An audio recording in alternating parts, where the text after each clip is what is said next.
ఓం నమ శివాయ శ్రీమాతాయ నమ. Welcome to my channel Sri 777 vlogs. ఈరోజు శ్రావణ మాసం ప్రారంభమైన రోజు లక్ష్మీదేవి పూజతో పాటు చాలామంది శ్రీచక్ర యంత్రాన్ని కూడా పూజిస్తుంటారు. కాబట్టి ఈరోజు శ్రీచక్రం గురించి కొన్ని విషయాలు క్లుప్తంగా తెలుసుకుందాం. శ్రీచక్రంలో 9 త్రికోణాలు ఉంటాయి. అధోముఖంగా గల 5 శక్తి త్రికోణాలు, ఊర్ధ్వముఖం గల 4 శివ త్రికోణాలు ఉంటాయి. ఇవన్నీ కలిసి 43 కోణాలు ఏర్పడతాయి. శివుడు శక్తితో కలిసినప్పుడే యుక్తుడవుతాడు. ఇలాంటి శివశక్తి రూపమైన శ్రీచక్ర యంత్రాన్ని పూజించటమే శ్రీ విద్యోపాసన అంటారు. శ్రీ విద్యోపాసనకి ప్రబల మాధ్యమం శ్రీ యంత్రం. బీజాక్షరాలతో ఉన్నది శ్రీ యంత్రం కాగా అక్షరరహితమైనది శ్రీచక్రం అని అంటారు.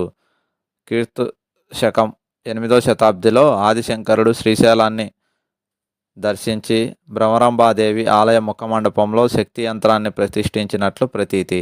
అద్వైత మతాన్ని స్థాపించిన ఆదిశంకరులే స్వయంగా యంత్రస్థాపనలు చేయటం, విగ్రహారాధనకి ప్రాముఖ్యత ఇవ్వడం ఆశ్చర్యాన్ని కలిగిస్తుంది.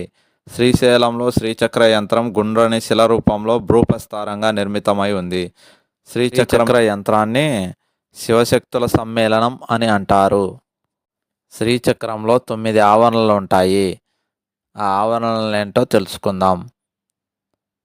మొదటిది త్రైలోక్య మోహన చక్రం, రెండోది సర్వశా పరిపూరకం, మూడోది సర్వసంక్షోభన చక్రం, నాలుగోది సర్వసౌభాగ్యప్రదాయం, ఐదోది సర్వార్థ సాధకం, ఆరోది సర్వరక్షాకరం, 7 సర్వరోగాహరం, 8 సర్వసిద్ధిప్రదం, 9 సర్వానందమయం. ఈ 9 ఆవరణలలో అనేక దేవతలు, శక్తులు కొలువైనట్లు వర్ణింపబడి ఉంది. ఒక్కొక్క ఆవరణలో ఏ దేవతలు ఉన్నారో తెలుసుకుందాం. 1వ ఆవరణలో 8 మంది మాతృకలు, 8 మంది భైరవులు, 10 మంది ముద్రాశక్తులు, 10 సిద్ధులు, మొత్తం కలిపి 42 మంది ప్రకట యోగినులు ఇక్కడ ఉంటారు. 2వ ఆవరణలో 16 మంది గుప్త యోగినులు ఉంటారు.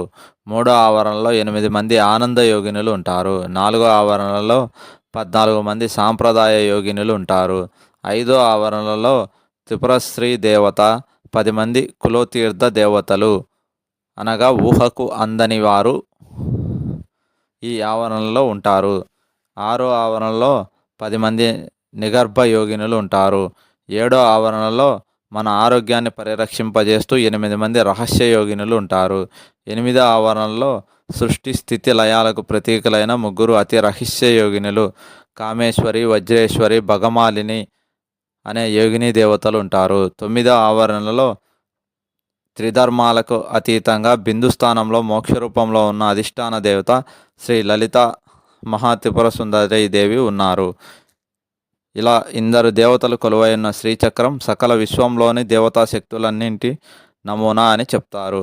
ఇందులోని 7వ ఆవరణ రోగహరంగా పూజింపబడడం కూడా ఇక్కడ తెలుస్తుంది. ఈ విధంగా అనేక దేవతలందరూ ఒకే చోట స్థితమై ఉండేలా శ్రీ యంత్రాన్ని రూపొందించారు.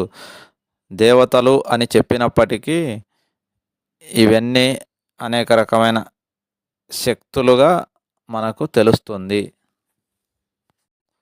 ఓం నమ శివాయ శ్రీమాతే నమ. నేను చేసిన వీడియోలు నచ్చినట్టయితే లైక్ చేయండి, షేర్ చేయండి, సబ్స్క్రైబ్ చేయండి. మరిన్ని వీడియోస్ కోసం కామెంట్ సెక్షన్లో కామెంట్ చేయండి. జై హింద్.